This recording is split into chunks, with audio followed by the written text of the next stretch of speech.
Esta semana tenemos la visita de alguien muy especial.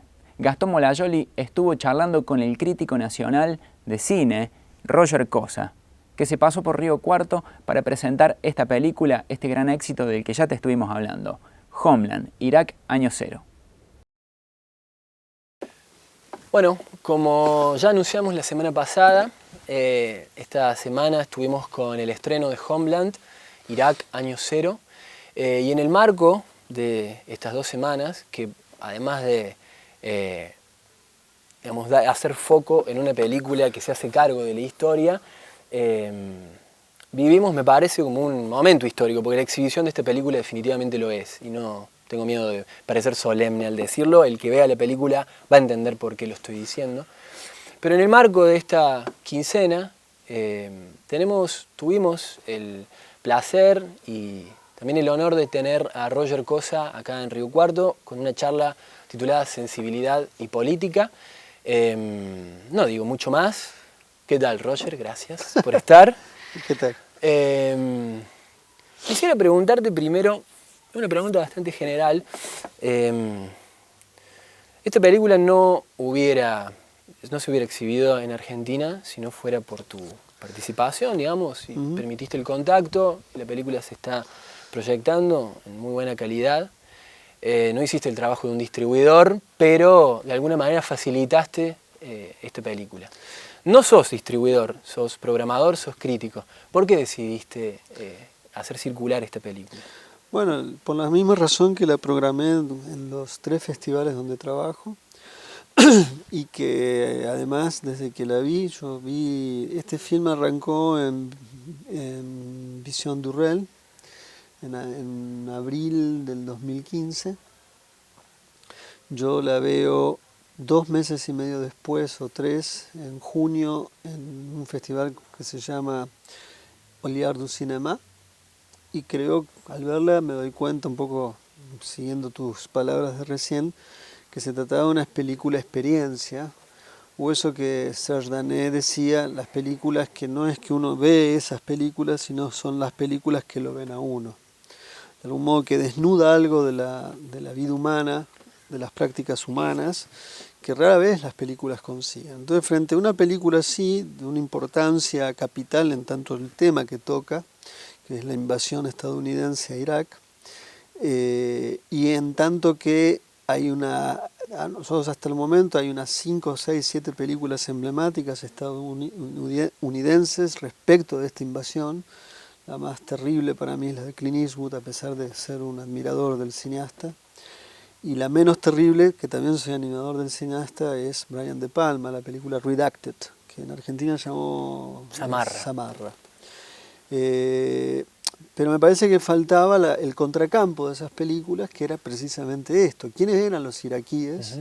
¿Cómo vivía? ¿Quiénes son? ¿Qué creen? ¿Qué tipo de vida tenían antes y después de esta experiencia de tener entre ellos algo que es absolutamente foráneo y extraño, con las promesas de una democracia al porvenir, y al mismo tiempo bajo la excusa de ir en búsqueda de unas armas de destrucción masiva que nunca existieron, que en ese sentido es un McGuffin hitchcockiano, es el mismo tipo de mecanismo para poner en funcionamiento un relato inexistente, pero algo que sí es el verdadero objetivo de ese relato, hecho en la Casa Blanca en esta ocasión y no en un guionista de Hitchcock, que era justamente invadir un país, por motivos que poco tenían que ver con eso, ¿no? Entonces, creo que eso era lo más importante para mí. Y empecé programándola y luego, digamos, tengo una relación en la actualidad de ida y vuelta con Abbas y le sugerí, mirá, me parece una película que es imposible que un distribuidor la pase, y le sugerí si no quería que yo me encargara de conseguir espacios para que la película se pase, y tuve el sí tuyo, el de Hugo del Carril, el del Malva por parte de Fernando Martín Peña.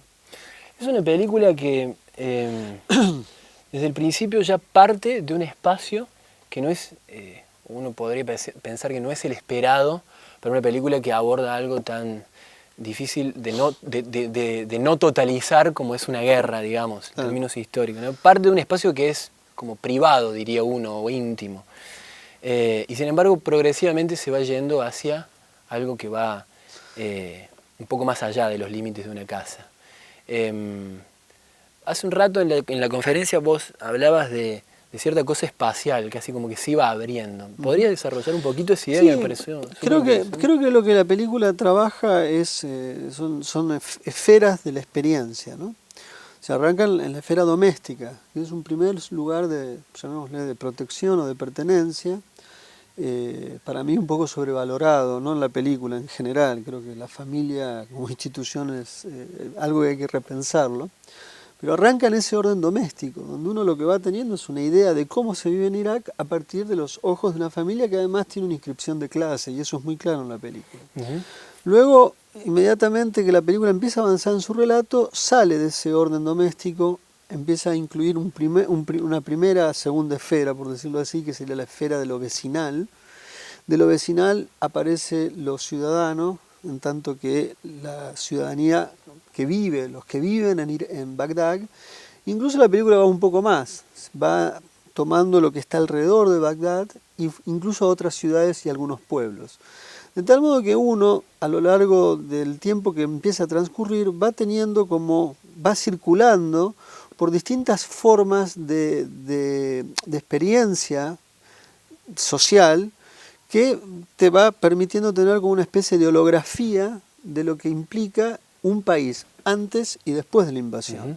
Es lógico que, yo he tratado de evitar hablar de esto, pero es lógico que la película remita a Rossellini a Alemania año cero, ¿no? Pero más allá de esa inscripción cinéfila, que la película misma se hace cargo en su título, me parece que lo que está bien este trabajo topológico de ir circulando a lo largo de distintas experiencias que va de la casa a la nación. Literalmente es esto, es un giro que va de la casa a la nación, lo cual es la totalidad. Ahora, eso lo que permite es tener una experiencia, bueno, insistir con esta idea holográfica de lo que implica el antes y el después de una invasión. De hecho, la guerra queda fuera de campo, no se ve la invasión, ni las bombas, ni las atrocidades, sino sus efectos y la preparación de quienes saben que van a ser eventualmente invadidos. Hay algo muy fuerte en la película, y es que, más allá de toda la lucidez que demuestra Fadel, pareciera que hay además también una necesidad vital por filmar eso, ¿no? Como para que quede registro, como una cosa desbordada, digamos, ¿no? Lo que no necesariamente creo que en la película se traduce en nervio o apuro, para nada, digamos, hay como mucha sabiduría en eso. ¿Crees que hacen falta películas así en el cine contemporáneo? Mirá, estas películas no se pueden inventar. Estas películas se deben, por decirlo de un modo, se deben sentir justamente un poco lo que vos decís, ese orden de necesidad. Fadel, digamos, al menos según los intercambios que he tenido con él en tanto dialogar sobre su película, sabiendo que venía una invasión, siente la necesidad de ir a filmar. No solo una necesidad, diría él, incluso una obligación de ir a filmar. Entonces, frente a eso es muy difícil encontrar experiencias similares a esta, y que de esa experiencia similar haya un cineasta que tenga el deseo de seguir esa experiencia hasta las últimas consecuencias. Entonces se hace un poco difícil ver si esto es reproducible. Es deseable en la medida que haya experiencias humanas que necesiten ser documentadas y visibilizadas, y en ese sentido ser filmadas desde ese lugar.